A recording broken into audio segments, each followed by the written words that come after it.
Hola chiquillos, ¿cómo están? Un gusto saludarlos, un gusto conocerlos. ¿Sí? Tercer año, primer integrado que tienen, ¿cierto? Me imagino que las expectativas muchas veces son altas porque probablemente a lo que entraron ustedes, a ver temas de salud. ¿Sí? Ahora están empezando a ver cosas de salud. Antes se ven, pero tienen que ver con la partomatización, con la biología, con la fisiología. Pero ahora ya estamos entrando al elemento que empieza a pensar que esto ya tiene que ver con un paciente. Bueno, con un tal Patricio Pérez que yo conozco por ahí, ¿cierto? Ustedes tuvieron un curso de farmacología dentro del ramo patógeno y defensa, ¿no es cierto? Sí.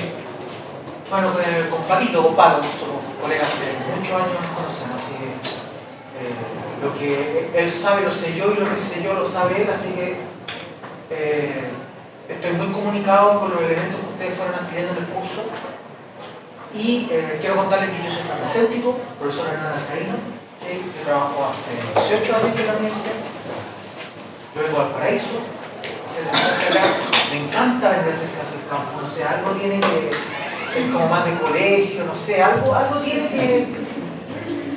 Los chiquillos antiguos le decían la escuelita de campo, tenían un blog, me cachen el tiempo. La escuelita de campo le ponían una casita. Y es verdad, aquí se genera un, no sé si me da cuenta, pero una relación un poquito más afable entre los profes y los estudiantes. Yo nunca conocí a mi profe. Yo estoy de Santiago, soy farmacéutico para Chile. Y conocer a un profe significaba entrar a Berlín. Con el tiempo tú te das cuenta que esa forma de docencia no es la mejor. No sé qué tiene que dar. La única diferencia es que soy más viejo que usted, tengo más dolores que usted y quizás tengo un poco más de experiencia en algunos temas. Pero lo demás, venimos del mismo lugar. Yo soy sanfelipeño, que nací aquí. ¿Sí? Prefectura de Santiago, a los 17, 18 años. Después estudié y tomé acto, ¿me estoy de acuerdo? Estudié más que tomé en realidad. Me enamoré y me fui a Valparaíso. Y yo dije, no vuelvo más feliz. Cosas que, así que no renieguen de dónde vienen chiquitos. ¿Ya? Eso. Contarles de que yo me dedico a la farmacología, soy farmacólogo, y me dedico a la bioestadística, de lo que vamos a hacer. ¿Sí? Es mi principal vocación. Pero cuando te grabo las clases, tengo que hablar de educación. ¿Ya? Mezclar las dos cosas, muy entretenido, es como lo que ustedes van a hacer después. Van a dedicar a la medicina, quizás van a hacer gestión, administración. Ustedes con el tiempo le empiezan a tomar el peso a eso. Ahora no le toman el peso porque fome. Pero cuando estén trabajando, se dan cuenta que hay cosas que aprendieron aquí que son súper importantes. Y después van a tener que hacer un magíster, un posgrado. ¿Por qué? Porque no lo aprendan. Eso, ¿por qué tienen que dictar todo curso de salud pública en el posgrado? Porque nadie pesca salud pública en un posgrado. Bueno, lógico. Y después tienen que poner. ¿Por qué? Porque ustedes, la mayoría de ustedes van a ser generales de zona. ¿Y qué es lo que más tienen que saber? Como no saben, tienen que hacer cursos. ¿Se acercaba a la clase? Bueno, lo que sí quiero que pesquen en esta carrera es farmacología. O sea, yo sé que salud pública y hay otros ramos que no nos pescan mucho, como metodología de investigación y todo eso. Pero sí lo que sé de que hay ramos que son claves. ¿Por qué les digo? Porque yo los voy a ver a ustedes en cuarto, yo soy coordinador de medicina basada en la evidencia. Y si hay algo que me doy cuenta cuando llegan a cuarto, que a la mayoría le cargó metodología.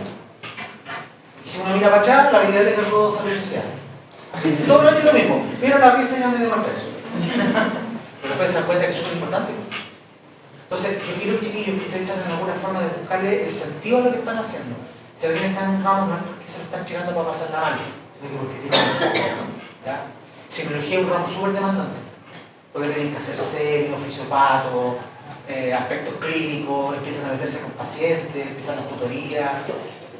Nosotros, el ramo de farmacología es un ramo que se llama ramo transversal.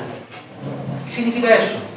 Que los coordinadores de cada uno de los integrados, de aquí quiero que me den unos minutitos porque les quiero explicar cómo funciona el fármaco. ¿Se acuerdan que el año pasado ustedes tenían clases con el profe Pablo? En un horario específico tenían pruebas, orales, de desarrollo, lo que sea, pero siempre era un curso dentro de un curso. Ahora no, ahora es un ramo transversal. ¿Qué significa eso? Ustedes nos van a ver, el profe Pablo también trabaja en lo integrado. en algunos yo trabajo en otros, nos vamos a ver cada cierto tiempo, en un momento X. A mí me va a llamar el coordinador y me va a escribir: Hernán, necesito clase de fármaco. Perfecto, estas son las clases, llegamos a un acuerdo, y el día jueves de la mañana me van a ver a mí, o el mes normal me van a ver de nuevo. ¿De acuerdo? Por lo tanto, yo les quiero pedir que vengan, porque farmacología aporta mucho al integrado. ¿Por qué? Porque ahora nosotros vamos a hacer lo que se llama farmacología clínica. Ya no voy a hacer la clase de farmacocinética de orden 1, que la curva. No, eso ya ustedes lo vieron. Ahora vamos a empezar a aplicar eso. ¿Ok? ¿Qué pasa si un paciente toma este fármaco con alcohol? ¿Qué pasa si este paciente tiene problema renal? ¿Qué pasa si este paciente tiene problema hepático? ¿Me van siguiendo, no? Porque ¿a quiénes van a ver ustedes en la clínica? A ellos. Son pocos los sanos que llegan a un cefamo o a un hospital, a no ser que sea preventivo. Pero los demás vienen todos con patología, ¿no? ¿Influye la lactancia en los medicamentos? ¿Sí? Hay un concepto, miren, se llama John Trapping. ¿Qué significa el John Trapping? Que muchas veces cuando el fármaco llega a la leche, como cambia, hay pH distinto, hay pH distinto al de la sangre. ¿Qué pasa con la carga del medicamento? Puede variar, ¿no? ¿Qué pasa si la droga tiene carga en la leche? Va a poder devolverse, ¿no? Por ley de Fick, ¿no? Porque la carga hace que la velocidad de la absorción sea. Ya, están aplicando la manera en el momento. Entonces, ¿qué ocurre con algunos medicamentos entonces que adquieren carga en la leche? Como diría mi sobrino, bueno o malo. Perdón, chiquillo, mi sobrino me dice enfermo. ¿Ves que va para la casa de tío? ¿Es bueno o malo eso? Si ahora lo estoy aplicando a ustedes. ¿Es bueno o malo que una droga adquiera carga en la leche? Malo, ¿por qué? ¿Por qué? No se va a tener que excretar. ¿Y a dónde se va a excretar?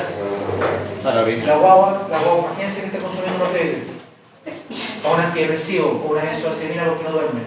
Entonces me diga la mamá, la guagua está en terrible volada.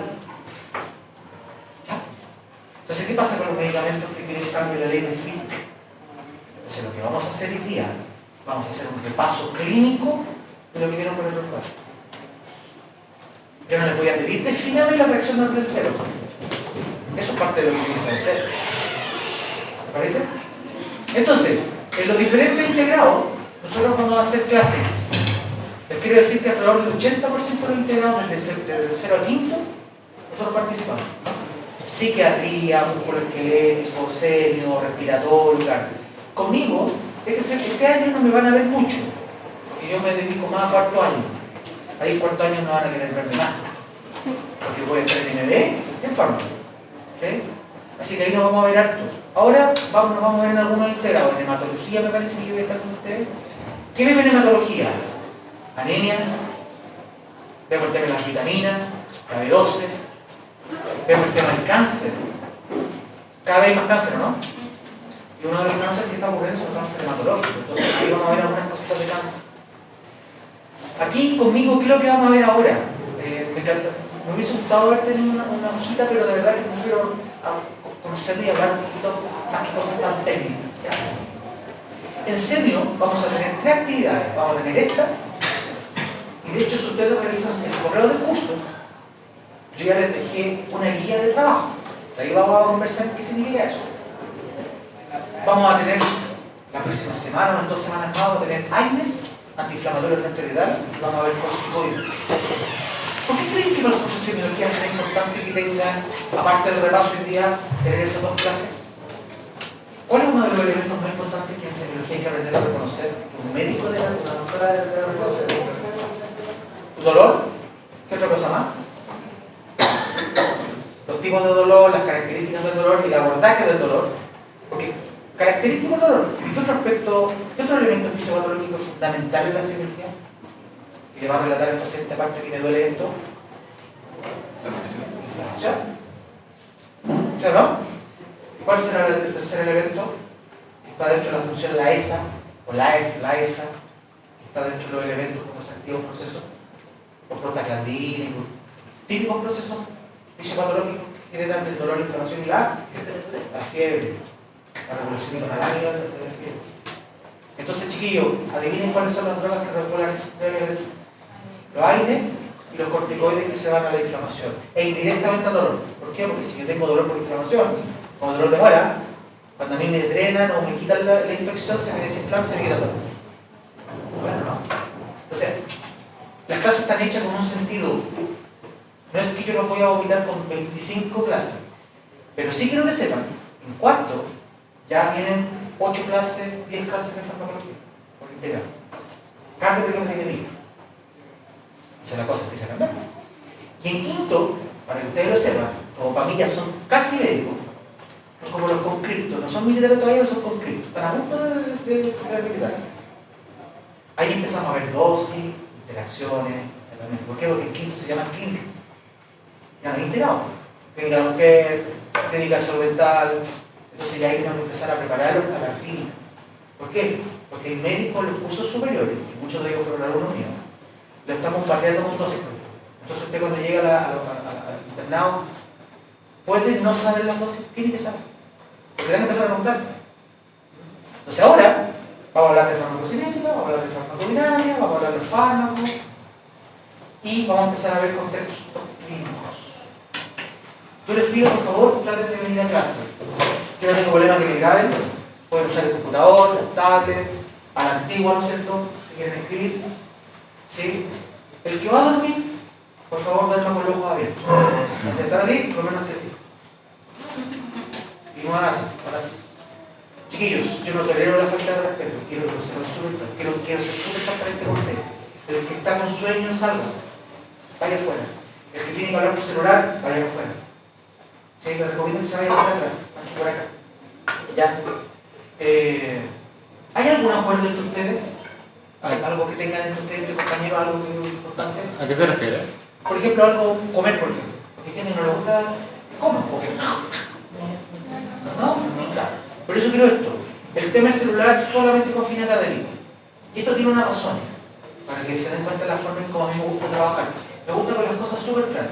La vamos a pasar bien, me gusta usar el humor. ¿Sí? Este es mi lugar de trabajo, no es una oficina, es aquí. Por lo tanto, yo les quiero pedir que respeten mi oficina. ¿Por qué me preocupa el celular? Porque generalmente cuando los estudiantes están con el computador, están con la tablet, no miran, porque está escribiendo materia.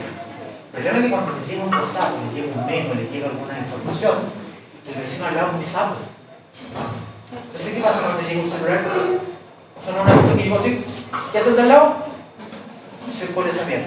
Entonces ya no pierdo a uno, pierdo a dos, inclusive al de al lado. Y eso, yo me di cuenta cuando llegó algo que no es de la clase. Y eso a mí no me gusta. ¿Sí? Porque yo vengo a hacer las clases porque a mí me gusta hacer la ciencia y se me vayan a llegar a ustedes. Así que chiquillos, si alguno de ustedes tiene que solucionar un problema, tiene que amenazar a alguien porque no le ha pagado plata, vaya afuera. ¿Sí? Le voy a cortar el dedo, vaya afuera. Yo no me quiero entrar ahí. ¿Sí? Ya. Cuidado a los que no son de aquí, en San Felipe, muchos prestamistas, chiquillos. Mucho. Porque como una zona de campo, mucha gente que no tiene banco. Entonces, ¿cómo se consigue plata?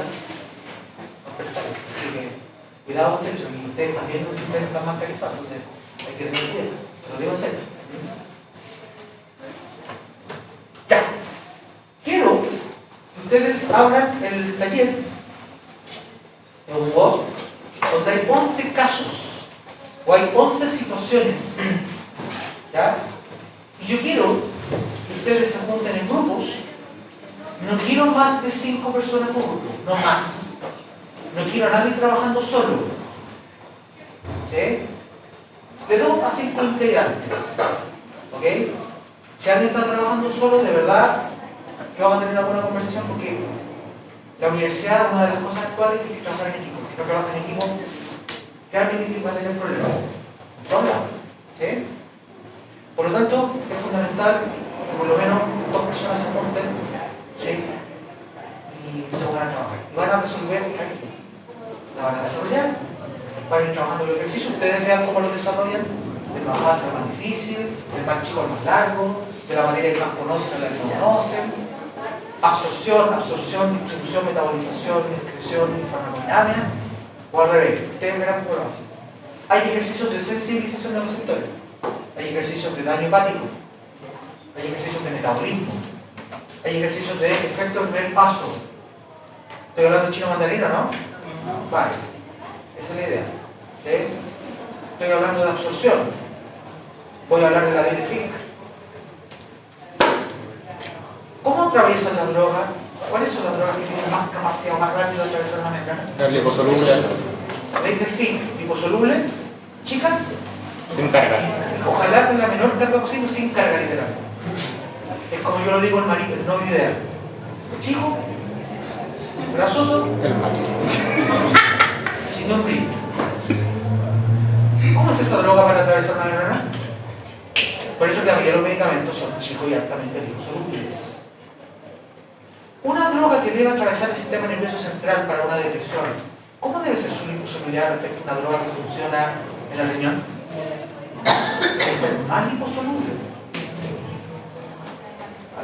Por eso que los opioides, la benzoacetina, si uno determina el coeficiente de partición líquido-agua, es mucho más grande que una droga que funciona con el función renal. ¿Por qué? Porque tiene que tener la capacidad de... Ya, esas son las cosas que yo quiero que empiecen ahora a tomar lo que le enseñó el profe, o lo que aprendieron a palo, a la fuerza. Ahora vamos a empezar a aplicarla. ¿Qué pasará entonces con el efecto primer paso de un paciente que tiene problema hepático? Va a ser menor y va a haber mayor biodisponibilidad. ¿Qué va a pasar con el medicamento que un paciente tenga problemas renales y el fármaco se elimina 100% con la orina? Bueno, esas son las cosas que quiero. ¿Qué se tiene que hacer en ese caso entonces? Si tengo un fármaco, un paciente que está con un fármaco, el paciente tiene una falla renal en el hospital, entonces ahí tenemos que empezar a tomar decisiones clínicas. ¿Lo ven? Entonces, la farmacología está a disposición de la clínica. ¿Está claro, no, chiquillos? Allá en la galería al fondo. Aquí los vi. La clase media y el medio emergente. Para no decirle facho pobre. ¿Todo bien, chiquillos? Ya, ok. Ya. Si me ponen a trabajar, cualquier duda, por favor me preguntan y la vamos a ir conversando. Hay ejercicios muy sencillos y hay otros que ya. El horario de término, el dead time es a las 12. Pueden salir, pueden ir por otro lado, pueden ir a comer si quieren, vayan a dormir, pero el trabajo me quiero listo. En cada grupo yo voy a sacar a una persona, eso va a ser potestad mía, porque quiero acreditar que están trabajando. ¿Van a ser los agrupantes? O sea, No, puede ser que algunos se repita ahí, no se preocupen de eso. Ustedes arman uno. Vamos a trabajar. Perfecto, vamos con el ejercicio número 1. Lo pueden leer en voz alta para que lo vamos conversando. Cualquier modelo en la zona de absorción por excelencia de medicamentos administrados por vía oral mientras que el toma no lo es. Indique los motivos siguientes. ¿Qué características tiene? Yo puse que había mayor superficie de absorción del intestino, o sea, en el duodeno hay mayor superficie de la absorción del estómago. También puse que el pH en el duodeno, en el intestino delgado en general es más alto, es más básico y los medicamentos realmente son más básicos, entonces se absorben en la mayor, más favorable en realidad que el estómago. Y también puse que había mayor flujo sanguíneo en el intestino que en el estómago.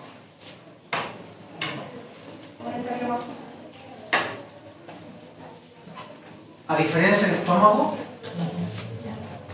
sí, yo dibujo re mal, así que imagínense un estómago ahí. Parece como una bachuela. ¿Qué características tiene el intestino? un pH bajo. Que va entre 1 a 2 más o menos en general. ¿Cómo es la superficie de absorción? Es súper baja, es una cuestión media plana. Y eso hace entonces que las características hace que esto sea completamente distinto. Favorece la absorción. ¿Okay? ¿Qué significa favorecer la absorción? Ya es más fácil que no se necesita El fármaco puede atravesar la Los barrera. fármacos pueden atravesar la a través de qué metodología, a través de qué proceso? Difusión Simple. simple. Sin energía a favor de la gradiente. Y eso significa que tiene que atravesar una membrana que es lipídica, ¿no? Entonces por eso, chiquillos, lipídica, por eso es que es tan importante la ley de Fick a la absorción. Cada vez que hablen de la palabra absorción, Fick. ¿Qué significa? Área de absorción. ¿Cómo es el duodeno para la absorción? muy bueno. No, Bueno con doble B. bueno. ¿Cómo es? Permite entonces tener una alta área que las moléculas de pequeño tamaño, las moléculas con alta liposolubilidad y las moléculas sin carga pueden atravesar sin ningún problema. Una consulta es que yo igual tenía pensado que también favorece que, por ejemplo, la membrana del duodeno es mucho más delgada que la membrana del estómago. Ya, Lo que hace sí, que el las grosor. distancias de difusión sean más favorables dentro del duodeno. En acústica se aplica eso. Mientras más grande la puerta, menos se mueve el sonido de un lugar a otro. Probablemente aquí sea parecido. Entonces, buscamos también entonces qué cosa, el grosor de la... El grosor de la membrana. El thickness. Ah, me parece bien, muy bien. Grosor de la membrana. ¿Cierto que es? No, no. O sea, el duodeno tiene condiciones extraordinarias para que los medicamentos sean Observamos. Le preguntaba a uno de los grupos y se lo quiero hacer al curso, aprovechando que estamos conversando, parece. Ustedes me ayudan a responder y vamos haciendo un pequeño análisis. ¿Qué pasa entonces si una persona es consumidora de antiácidos crónicamente? El omeprazol. Un antiácido. Ya está, ese tiempo de sal de fruta, pero todos los días. ¿Puede hacer que el fármaco en vez de comenzar a absorberse en el duodeno comience a absorberse antes? ¿Qué va a cambiar? Va a cambiar el pH. ¿Ya? Tuve la respuesta al tiro, pero fíjense que aquí lo que tratamos de hacer es un análisis. En cambio, ¿qué pasa con el pH? Saltea, porque es un antiácido. Por lo tanto, las condiciones del estómago se modifican, por lo tanto, podría ser que algunos medicamentos que no entran por el estómago, es decir, que no entraban por eso, no les gustaba ese disco, ahora les va a empezar a gustar. Se van a meter por ahí. A ver, porque están las condiciones ahora. Entonces hay que tener mucho cuidado con los cambios de pH. Mucho cuidado, chiquillos.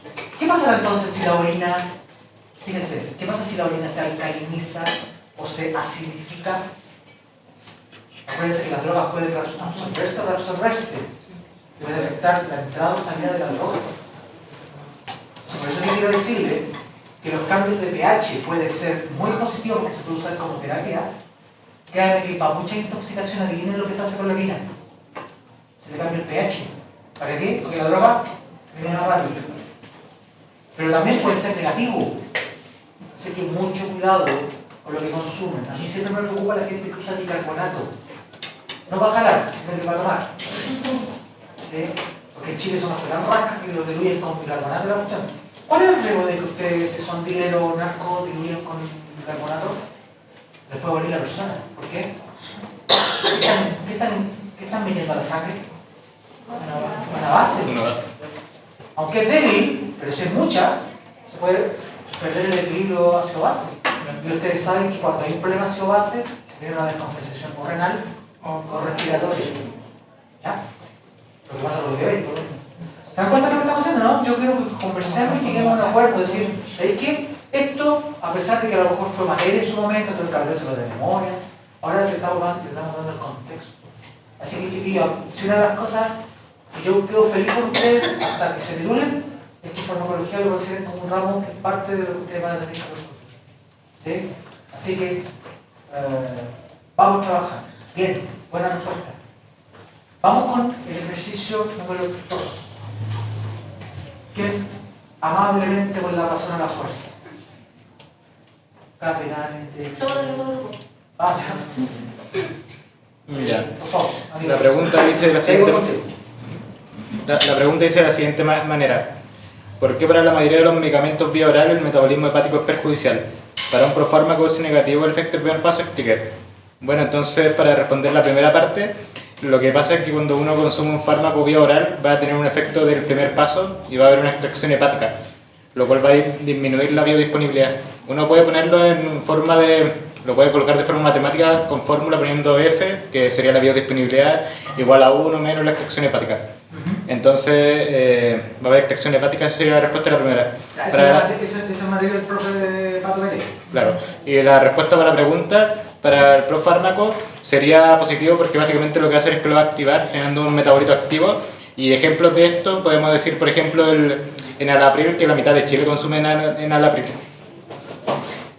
Profármaco, ¿cierto? Sí, Cuando hace efecto primer paso, ¿qué es lo que hace? genera un metabolito activo. Pero en este caso se que la mayoría de las veces se inactiva la droga y eso hace que la cantidad de fármaco oral siempre es mayor. ¿Por qué? Porque hay que considerar las pérdidas.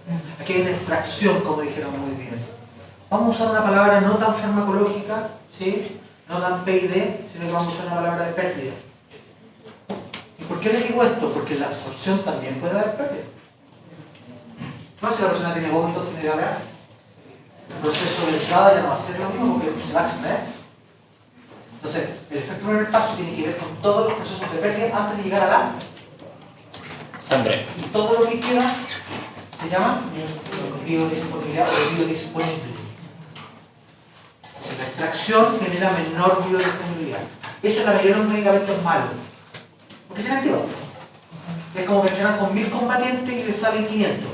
Los demás se perdieron en el camino.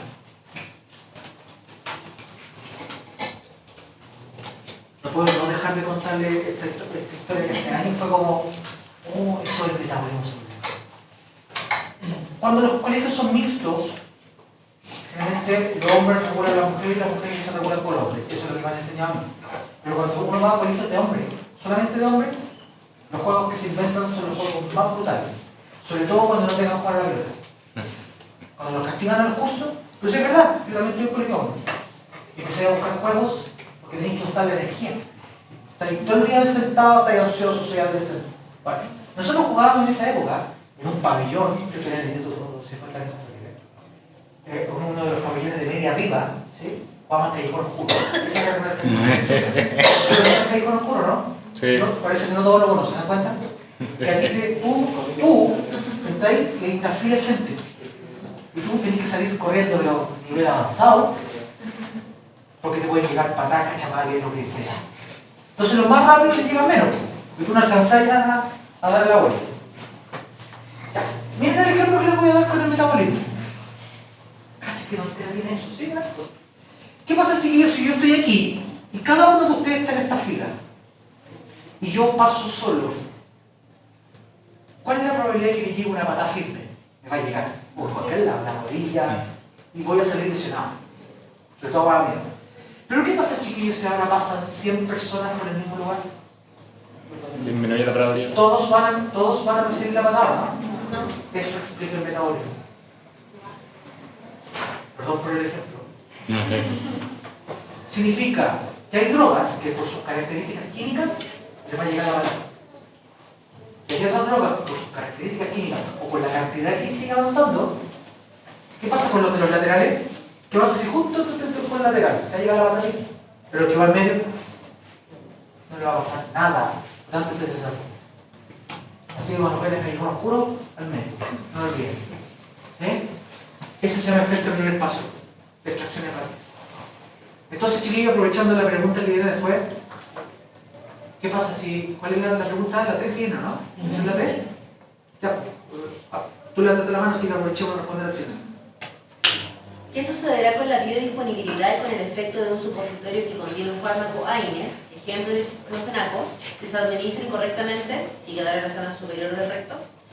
Nosotros al final dijimos de que si se administra hasta la vía superior, el fármaco estaría pasando por la vía porta, porque en el recto está hay dos partes, la que es como venosa, si no me equivoco, y la parte arterial.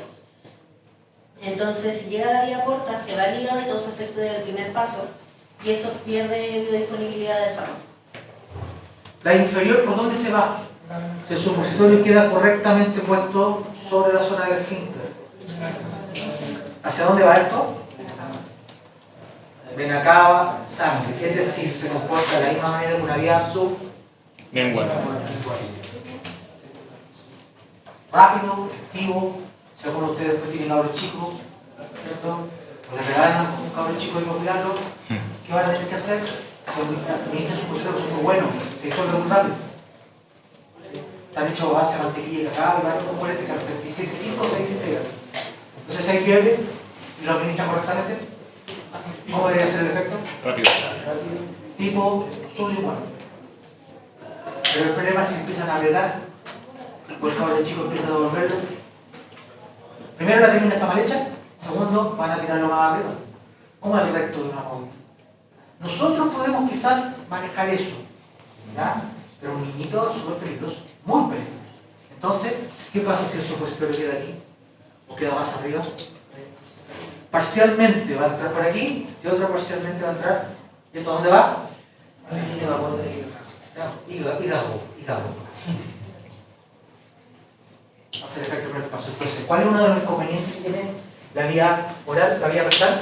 Es que su absorción es parcial o heterogénea en función de la química de la masa sanguínea. ¿Qué pasa entonces? Los que son de San Felipe saben que aquí hace más calor que la derecha. ¿Qué pasa entonces con el envase de la superior? Entonces usted tiene que educar a la gente. ¿Sí? Tiene que guardar un respirador. Y después los tiene que poner con la manito para que se calienten un poco. Si los pone helado no se desintegran. Se agarra mucho. Y llega a temperatura. Pero ¿qué pasa si los deja ahí arriba de la mesa y hace 36 grados? ¿Cómo hacen? Lo van a tocar, lo van a tomar y ¡oh! Se echó a perder. De ahí ya no sirve. O sea, ahí hay un tema también de la educación que nos permite también entender. Ok. Bien, ahí tenemos una de las preguntas. Después viene otra. Gracias por la respuesta. Vamos, ¿quién viene con la siguiente? Voluntario. Vamos a publicar número al azar. Ya. Dice, un paciente de 55 años acaba de sufrir un daño hepático severo y agudo por una cirrosis alcohólica. Se observa aumento de transaminasas varias veces por sobre valores normales, hipoproteinemia total, hipoalbuminemia y aumento de la fosfatasa alcalina. O sea, hay varios exámenes que evidencian que tenemos un problema.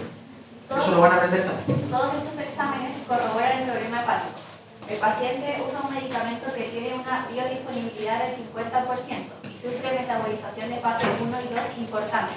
Indique qué sucederá con la biodisponibilidad del fármaco y cuál es el riesgo de toxicidad, alto o bajo. Antes de la respuesta, ¿qué es lo que es la fase 1? ¿Cómo se llama? Catadición. Oxidación por. Vamos por la batería, aprovechemos la base. Glucocorones. Voy a usar. Es que son hidroxilación, sulfatación. Sí, esos son oxidaciones. ¿Cuál es la enzima? La CYP3 a 4A. Sí, pero el nombre es citocromo.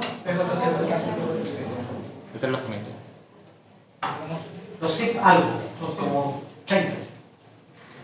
Ya, ¿a cuenta? No saco nada con saber clínica si no conozco la base. Pisan bien. No pisan bien, ¿qué va a pasar? ¿Y esta? Por ahí lo escucha varios. La glucocoronación. Las conjugaciones. Y que puede ser la glucuronización, o puede ser la sulfatación. Y aquí también aparece la glutationilación, la GCH, y eso va a funcionar en la parte del paracetamol. ¿Para que no nos paracetamol vamos a ver ahí? Vamos a volver a ver esto. El paracetamol, cuando usted se lo toma, en dosis normal, se va por esta vía. Si ustedes revisan la farmacología de los medicamentos, van a empezar a ver que la mayoría de las drogas se metabolizan por fase 1 y otras por fase 2. Pero el paracetamol tiene la particularidad de que este proceso de citocromo no lo mezcla. Muy poquito, menos del 2%. Pero ¿qué pasa cuando consumo mucho paracetamol? Estoy copeteado, o me dijeron por ahí entender que yo podía matarme. Porque la gente busca pura tontera. Formas para matarse. ¿Sí? Esto, les digo al tiro que no sirve para paracetamol para matarse. ¿Por qué? Porque el cuerpo tiene mecanismos compensatorios. ¿Sí? Chiquillos, llega mucha gente al hospital con intentos de suicidio con paracetamol. ¿Sí? No, por favor no. ¿Por qué? Porque más encima les va a durar 48 horas la observación y el daño va a empezar a ocurrir después de 48 horas. Ya antes de eso le van a poner un activo. Va a despertar usted, se va a poner a llorar porque no me maté y lo van a matar los siguientes. Así que les pido, por favor, que no se ocurran metiéndose con cosas del hígado. Porque se meten con cosas del hígado, el hígado no se va a destruir al tiro. ¿Por qué? Porque tiene una sustancia que se llama glutatión. El glutatión es el principal antioxidante del cuerpo. Chiquillos, que no les vendan la bomba a ningún laboratorio, el glutatión no se puede usar vía oral. Cuando vean una psicoactividad, glutatión oral no, porque cuando llega al estómago se destruye. La única forma de administrar glutatión es poniendo venosa. Y se tiene que usar N-acetilcisteína. Lo más bien lo que le estoy explicando, ¿no? Porque no les vendan la mamá, no, salió un nuevo glutatión que se absorbe por el estómago. Mentira. Cuidado, chiquillos, porque si no, aquí esta cuestión se forma muy chanta. ¿Qué pasa entonces con la biodisponibilidad? ¿Con la falla hepática entonces? El riesgo de toxicidad sería alto. Primero porque al tener daño hepático severo, sumado a una hipoalbuminemia que se produce en una fracción libre aumentada del medicamento. Ah, qué lindo me estáis diciendo. Perfecto, aumenta la fracción libre. Sabemos que habrá mayor biodisponibilidad del fármaco por una disminución del primer fase. Por lo tanto, Al haber una mayor fase de metabolización de fase 1 y 2, las toxinas del fármaco se acumulan más rápido de lo que se eliminan, lo que aumenta drásticamente el riesgo de toxicidad. excelente. ¿Se entiende, chiquillos? Yo sé que está leído aquí, pero estaba analizado súper bien, muy bien. Fármaco libre, porque la hepatopatía, ¿qué produce? En muchos pacientes, hipoalbuminemia. ¿La albumina se produce dónde? En el hígado. En el hígado. O se puede perder por problemas urinarios, por la orina, por el riñón, o puede haber un problema hepático. Entonces ahí tenemos mayor fracción libre. Y eso hace que aumente el riesgo de que las drogas vayan a los tejidos. Ahí tenemos lo primero. Y lo segundo tiene que ver con la misma hepatotoxicidad que va disminuyendo los niveles de fase 1 y fase 2. Eso hace que la biodisponibilidad aumente. Por ahí tenemos una pregunta. No entendí su explicación por el paracetamol, el tema de que el hígado después se dañó. Eso no lo entendí. Es que por eso lo quiero ver después. Mira, nosotros tenemos fase 2 para metabolizar el hígado. Se va por el paracetamol, se va por el riñón. Muy poquito fase 1. Entonces, si alguno de ustedes toma un paracetamol en la mañana, la droga se eliminó por fase 2. El problema cuando estáis con sobredosis, el cuerpo se va a fase 1. Y la fase 1 produce un daño hepático. El problema es que el daño hepático tú no lo empiezas a ver inmediatamente. Por ejemplo, te ponía amarillo. Se demora entre 24 a 48 horas. Entonces tú tienes una ventana de tiempo. Si llega un paciente así, tú puedes observarlo o le puedes administrar un antídoto si se vio que la cantidad de paracetamol fue muy alta. ¿Y qué va a hacer ese fármaco? Va a llegar al hígado y va a producir más glutatión. ¿Para qué? Para defender al paracetamol. Esto es como una lluvia, tiene que pasar. Yo tengo que tener el paraguas. Entonces hay personas que al tener... Entonces ustedes pueden consumir paracetamol si tienen problema de hígado, ¿no? ¿Qué me dicen? No, no deberían. Si son buenos para el copete. No les veo cara de copete, pero puros cabros sanos, ¿no? No se miren para el lado, no me interesa. A ver, me empieza a decir como...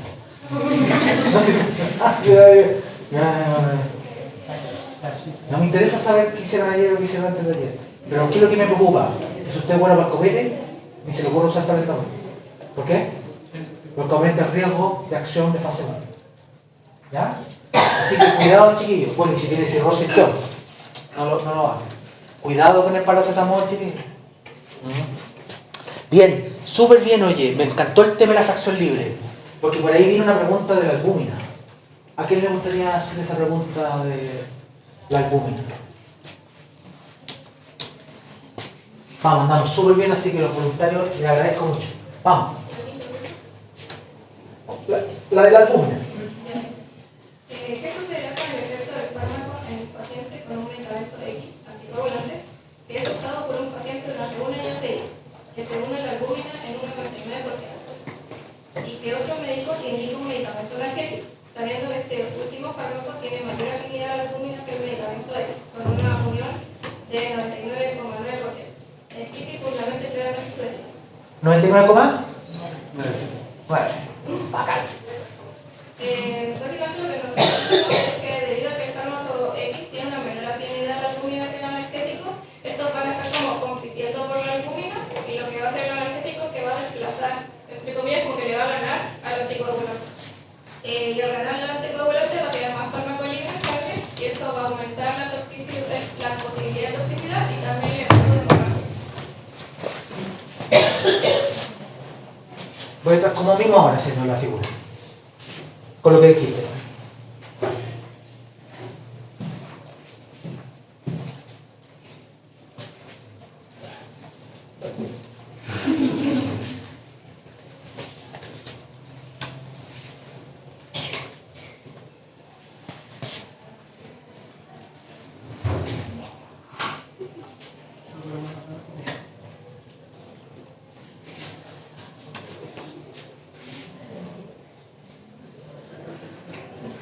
Tengo otra historia triste que contar. Yo, para que me vayan conociendo, por favor, chiquillos, yo ocupo mucho el humor negro. Siempre me ha gustado mucho el humor negro. Lo más triste que ahora mi hijo lo adquirió. De hecho, el profesor de colegio medio. Bueno, pero mientras sea protegido en un lugar de verdad. Y si a alguien le molesta, por favor, dígame. Mande un correo, lo digo en la clase, sabe, profe, que me sentí mal, de verdad. Pero no es por nada personal. ¿Sí? Siento que las cosas tienen que hacerse un poco más divertidas.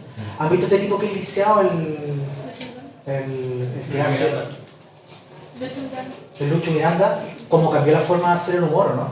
De la gente lisiada, gente con muchas patologías que están al gato, pero le da la parte humorística y humor negro igual.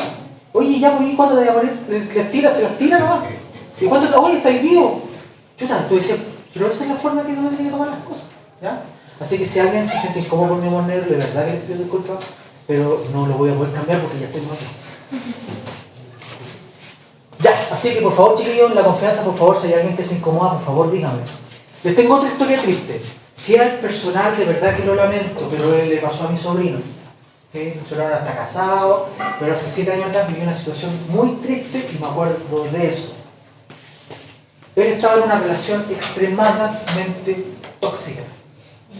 La niña, no se miren por favor, no quiero que se miren. No quiero saber, ustedes con cara de boca nomás. ¿Ya? Porque si es alcance, de verdad tiene que ver con esto. Este cabrón, ¿sí? Enamoradizo, me salió enamoradizo acá. ¿Sí? Parte famoso, se pesa. Entonces siempre tiene mucho contacto con hombre y mujer. Y el tema es que igual, ya, chao, me tiro. Este chiquillo conoció a una niña que era colega, porque es tecnólogo médico. Y súper bien, como siempre en las relaciones al principio, porque no aparecen las personalidades, muchas veces las personalidades reales, hay gente que aparece después. Y son personas que tienen llamados trastornos de personalidad. ¿Ya? ¿Por qué tiene que ver con esto? Tiene que ver con eso que está ahí. Entonces él empezó a estar en una relación donde la niña, o sea, yo no estoy hablando de sexo si es más importante o no, por favor.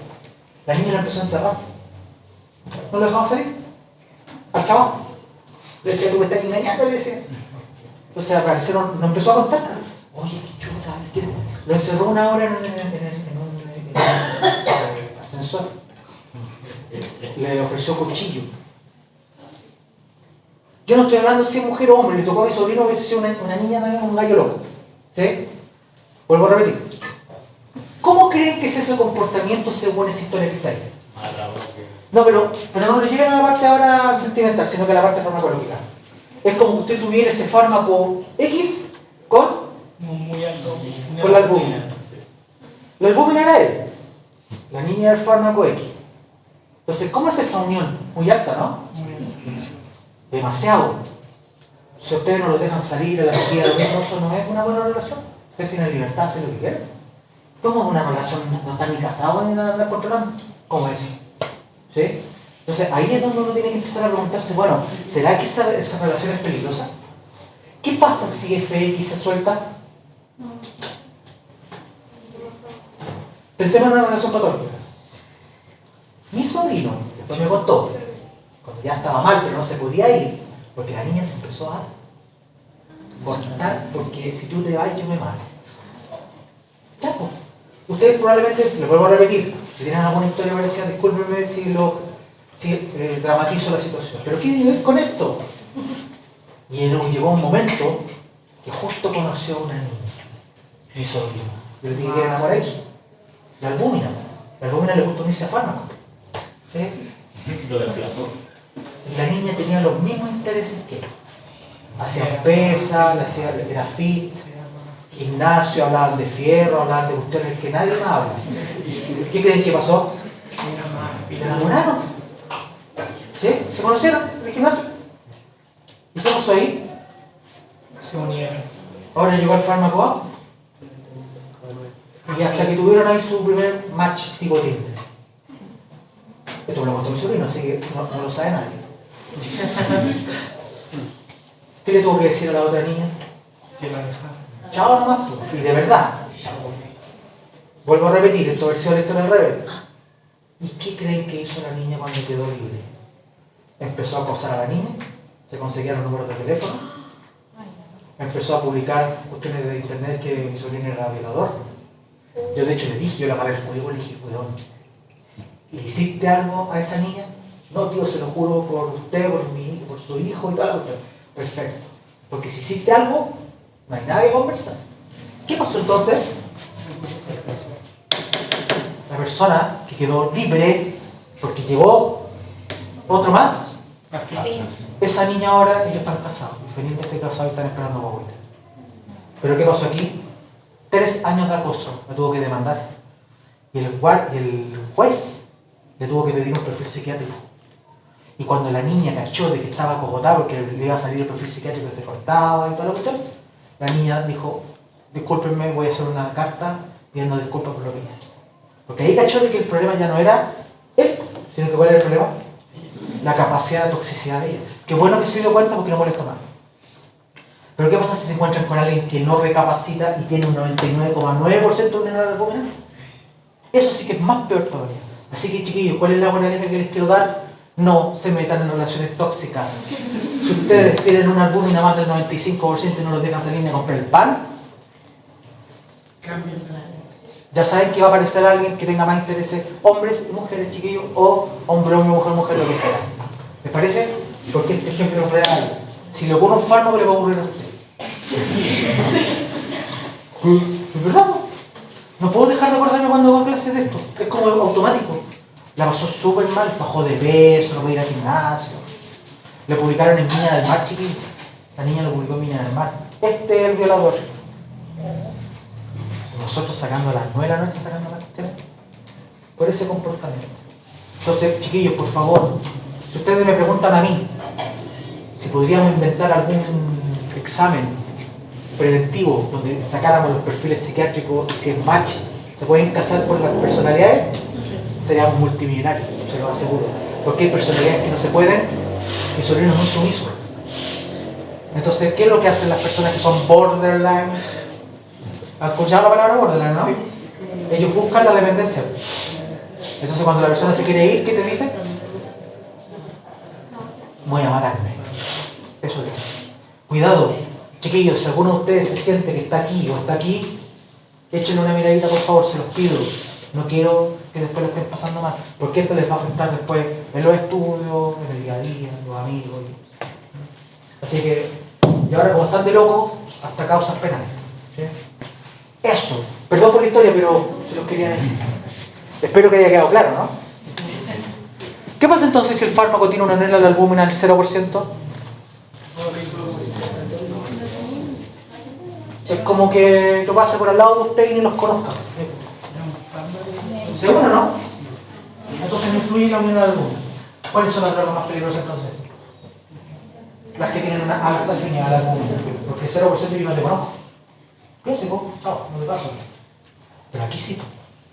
Entonces, cuando vean un medicamento que tenga más del 98-99%, preocúpense. Pónganle oreja. ¿Cómo se llama esa droga? Warfarina. Ya. Súper. Gracias por la respuesta. Muy buena. ¿Qué más quiere seguir?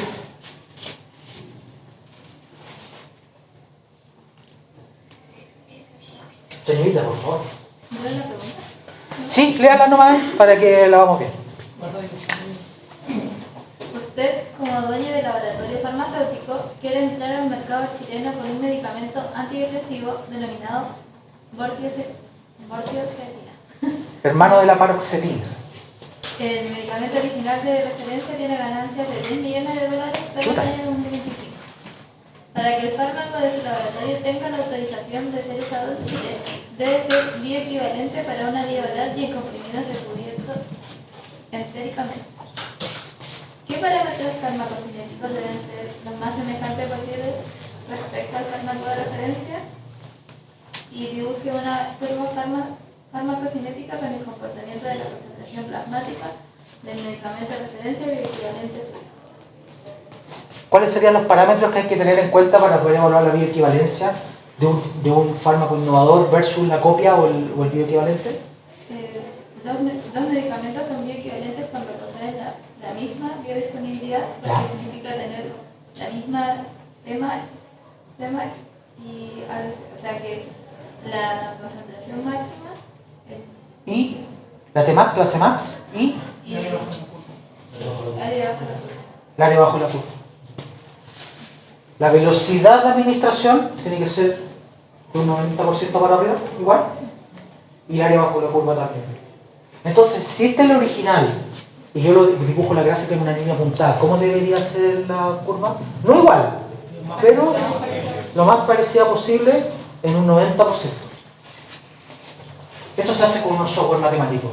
Se hace. Esto los laboratorios lo tienen que hacer si quieren hacer un bioequivalente. Cuando ves la cajita amarilla, significa que se tuvo que demostrar eso. Entonces, si el cálculo les da 80%, no me sirve, no es bioequivalente.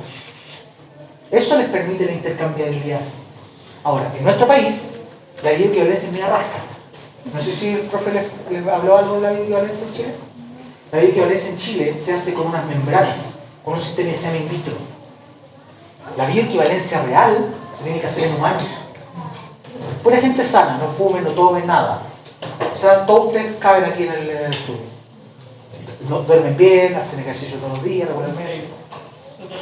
No, por eso, ustedes caben perfectos, ¿sí? No lo duden. Todo estudiante universitario cabe en ese. ¿Sí? Qué mal dormimos, qué mal comemos, chiquillos. Hay parte de la casa estaba tan bien. ¿Sí? Y después, nada. Ahí te demuestra eso. ¿Dónde está la Tmax, chiquillos? Como el T, ahí está T, Max. ¿Dónde está la Cmax? Ahí. Y la tiran ahí. ¿Y el área bajo la curva? Ahí está el área bajo la curva. Entonces, si los fármacos tienen una Tmax, una Cmax y una ABC con no más de un 10% de diferencia, los medicamentos son bioequivalentes. Por lo tanto, ¿qué pasa si le llega a decir a un paciente: oiga doctora, ¿sabe doctor? Que en el consultorio me cambiaron el medicamento. ¿Me lo pueden cambiar o no? La única forma en que te podrían cambiar el medicamento, teóricamente, porque lo avala el ISP, es que la cajita diga bioequivalente. Porque si existe una droga original que vale 70 lucas y el genérico vale 20, pero no es bioequivalente, significa que no se puede demostrar que esa curva sea un 90% igual. Mejor es un 70%. Entonces, por ejemplo, antiguamente, los fármacos para los ojos, muchos de ellos no son bioequivalentes. Por eso es que tienen que tener mucho cuidado cuando los consultores le cambian los fármacos de glaucoma.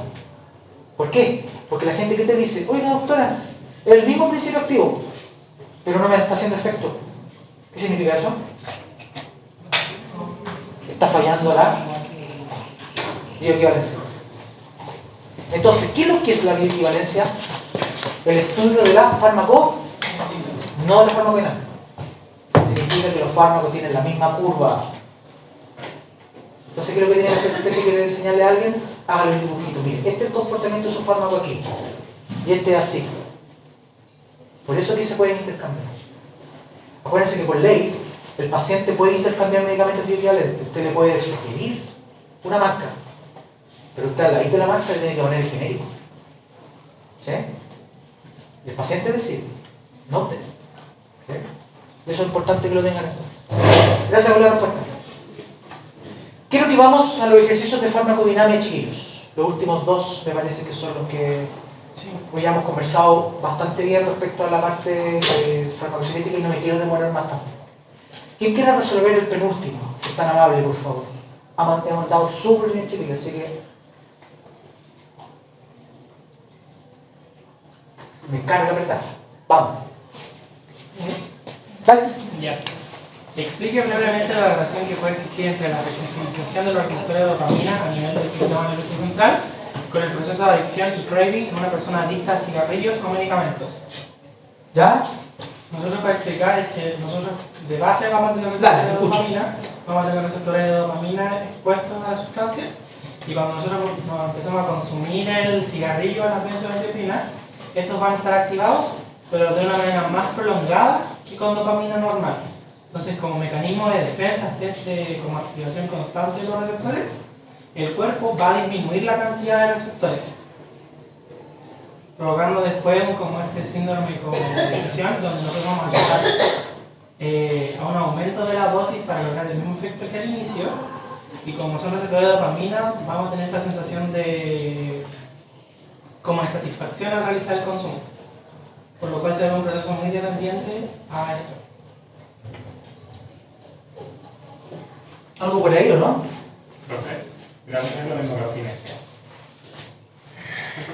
Sí, el craving es como una ganas de... Craving es antojo. Es como el deseo extrasolar. No, pero... La abstinencia tiene que ver con un elemento más clínico, que tiene que ver con un síndrome. La abstinencia puede ser hasta una diarrea, sudoración. El craving es un pensamiento, tiene que ver con un elemento más de psicológico. Por eso tú la adicción no la puedes abordar de ese lado.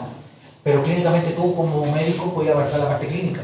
Una persona que está con diarrea, con bajo peso, que no come. Hay varios elementos de la abstinencia. ¿Ya? Craving es deseo impulsivo de tener algo. ¿Sí? Yo lo he visto a la gente que es fumadora, que son adictos. Se levantan algunos en la noche o muy temprano en la mañana fuman, eso es un grado de adicción. O ocurre que cuando le quedan 2 o 3 cigarros, aparece la impulsividad de ir a comprar. Porque tengo que estar tranquilo. Esos son elementos ansiosos también. ¿Ya? Han salido varios estudios en el último tiempo que las personas que fuman es porque alguna patología o algo de salud mental hay. No sé qué es lo que será. Depresión, ansiedad, bipolaridad, lo que sea. Pero hay algo. ¿Sí? Lo mismo pasa con la adicción en general. Y una de las razones es que cuando usted fuma, jala, sobre todo jalar, es muy adictivo. ¿Por qué? Porque ustedes van a estudiar esto, que es la ruta de la adicción, que es en la zona del núcleo accumbens, del núcleo ceruleus. Se activa la dopamina. Se secreta dopamina y como las neuronas postsinápticas tienen dopamina, se va generando un circuito del placer, y un circuito igual con autocarga. Y yo aprendo de él. ¿Qué pasa si yo era una persona tímida? No voy a fiesta y de un momento a otro me invitan y me mando 3 rayas, me bailo como que fuera, se va a acabar el mundo y me va bien? Va a querer volver a bailar. Voy a volver a hacerlo porque me hace bien. Más encima si estáis con problemas en la casa, estáis débiles, estáis con energía negativa, esa cuestión te hace bien el juego. El cigarro lo hace, pero en 2 minutos. El alcohol lo hace, pero en un ratito. Porque después te ponía eufórico y te ponía a pelear. ¿Sí? O te ponía amoroso y ya a las 4 de la mañana, curado. ¿Cierto? No se miren, chiquillos, de verdad que no quiero que se miren. Estoy hablando en voz alta. No importa, siempre pasa, chiquillos. No se preocupen. Ya. Entonces, el alcohol, el cigarro, tienen alimentos que se estabilizan el ánimo. Pero la cocaína te sube el ánimo. ¿Qué es lo que logra? Pero ¿qué pasa cuando tengo mucho rato de cocaína o consumo cocaína? Después yo necesito más. ¿Por qué? Porque como muy bien lo dijeron, ¿qué pasa con los receptores cuando están expuestos constantemente? Entonces activa una proteína que se llama beta-arrestina y le está diciendo a la célula, ¿sabéis qué? Esto es un insulto. No, bueno. ¿Y qué hace la célula? Tandocita. Hay una molécula con clatrina, entonces queda como un huevito guardadito. ¿Qué pasa si usted deja de consumir? ¿Qué podría ocurrir? Podría volver. Pero el problema es que si usted vuelve de nuevo, la sensibilidad es mucho más rápida. Entonces, constantemente, ¿qué empieza a ocurrir con los receptores? Se empiezan a esconder. Por lo tanto, ¿qué necesito para mantener el mismo efecto? Mayor dosis. Y eso es lo que empieza a ocurrir con los fumadores. En el colegio parte con 1 cigarro, 2 cigarros, en la orilla te fumáis 4, después ya te estáis más angustiados, te fumáis una cajetilla chica y salís de la fumando con una cajetilla grande. ¿Sí? O otro tipo de droga. ¿Sí? Por lo tanto, quiero que sepan que eso funciona perfecto. Bien, desensibilización de receptores. ¿Ok? Ahora, ¿cuál es la diferencia de esta desensibilización con la diabetes tipo 2?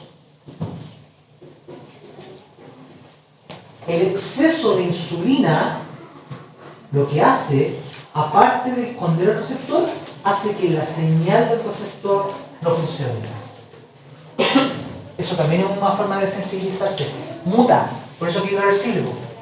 ¿Por qué la resistencia de insulina cuando nos ponemos parejitos, como decía mi suegro, ¿cierto? Rellenito, después que nos portamos bien, dejamos de comer tonterías y hacemos ejercicio, volvemos? Porque solamente el problema es una desensibilización donde se esconde. Pero ¿qué pasa cuando ya pasa a ser diabetes? todo y que no. Ya está desensibilizado y más encima la señal está mal. Entonces no hay forma de que 4 es irreversible. Y por eso que a usted le dan metformina. ¿Para qué? Para que se bypassee todo el problema y vaya directamente a la enzima que produce el GLUT 4. Pero la metformina está buena. Perdón que les saque de la clase, pero les quiero mostrarles que así es como quiero que estudien farmacología. Vayan relacionando todo. Y eso créanme que es mucho más que tenemos. ¿Sí? Bien, gracias por la respuesta. Y vamos con el último ejercicio.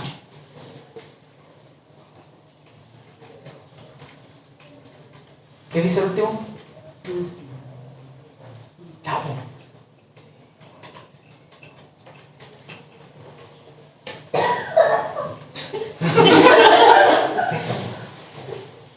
Yo soy una hormona feedback positivo. Ustedes reaccionan, yo reacciono. ¿Yo? Ok. Vamos por el último. El que quiere se repita, no hay ningún problema, háganlo, para terminar. Vamos. Dice así. Si usted asiste a un congreso de medicina interna y un médico está hablando de un medicamento X, donde comenta que el medicamento es eficaz y posteriormente indica que el medicamento es potente, son conceptos iguales y cómo los definiría. Ya respondiendo a la primera incógnita, no son conceptos iguales.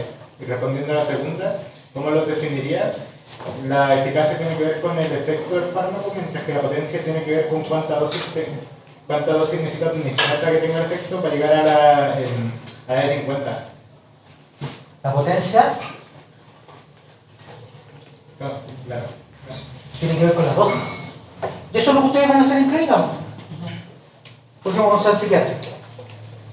Van a hablar los síntomas de la paciente o el paciente. ¿Y qué van a esperar? ¿Qué van a empezar a hacer? Van a poner una meta. Mira, ojalá el paciente esté menos impulsivo. ¿Sí? Y ustedes van a empezar a dar un tratamiento, ¿no? En dosis pequeñas y después van. Entonces, ¿qué están haciendo? Una relación dosis-respuesta. Es decir, están evaluando la eficacia y la potencia. ¿Qué significa entonces que un medicamento tenga 10 miligramos? Un fármaco A se ocupa 10 miligramos y un fármaco B ocupe 5 miligramos. ¿Qué me pueden decir respecto a ellos? ¿Qué concepto aparece ahí? El fármaco de salida. ¿Hablan de eficacia o hablan de potencia? De potencia. ¿Cuándo entonces una droga es más potente? Cuando Cuando requiere, y es lógico, porque ustedes lo que necesitan es no producir efectos adversos, por lo tanto, mientras ocupen la menor dosis posible, tienen menos riesgo de efectos adversos manteniendo la eficacia. Ahora, si bajan la dosis, pero pierden efecto, no sé si puede. Entonces, para estos dos, ¿cuál es más potente?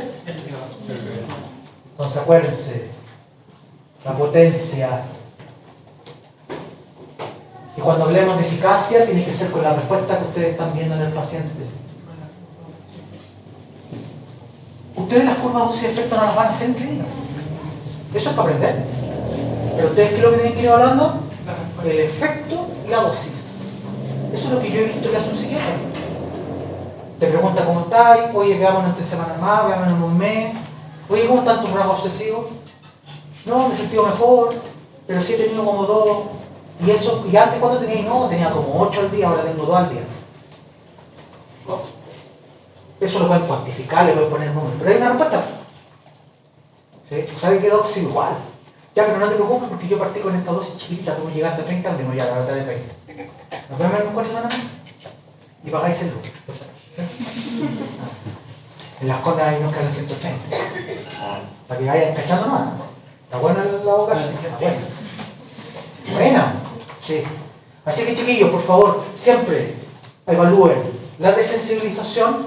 Hay fármacos que lamentablemente producen adicción, los opioides, medicamentos para insuficiencia cardíaca van perdiendo el efecto, los antihistamínicos van perdiendo el efecto, algunos de ellos. Y en el caso de esto siempre es importante evaluar la dosis respuesta. ¿Qué van a aprender ustedes cuando sean médicos? Ustedes les van a enseñar a cómo evaluar esto. Porque esto es clínica, ¿no? Signos, síntomas, cambios, valores de laboratorio. Pero esto lo van a aprender aquí. Ya. Entonces, chiquillos, para terminar, contarles que esta es la forma en que nosotros vamos a tratar de hacer farmacología de los integrados. Vamos a tratar de ver situaciones de la vida real, algunos ejemplos quizás no tan hardcore como estos, sino que un poquito más pacientes. Y vamos a empezar a integrar los conceptos cuando hablemos de potencia, eficacia, efecto del primer paso, prodroga, eliminación renal, eliminación biliar, absorción. Y vamos a empezar a aplicar bioequivalencia. ¿Les parece? Entonces todo ese lenguaje que ustedes de alguna forma ya recordaron, y por lo que veo, ¿sí? Les voy a decir al profe que anduvieron bastante bien, ¿sí? Así que no los voy a salir, los voy a los chiquillos, ratito, buen trabajo, ¿sí? Así que súper. Oye, buen curso, creo que sigamos trabajando así, me voy con la mejor experiencia del mundo, así que sigamos trabajando. Un gusto, chicos. Gracias a ustedes.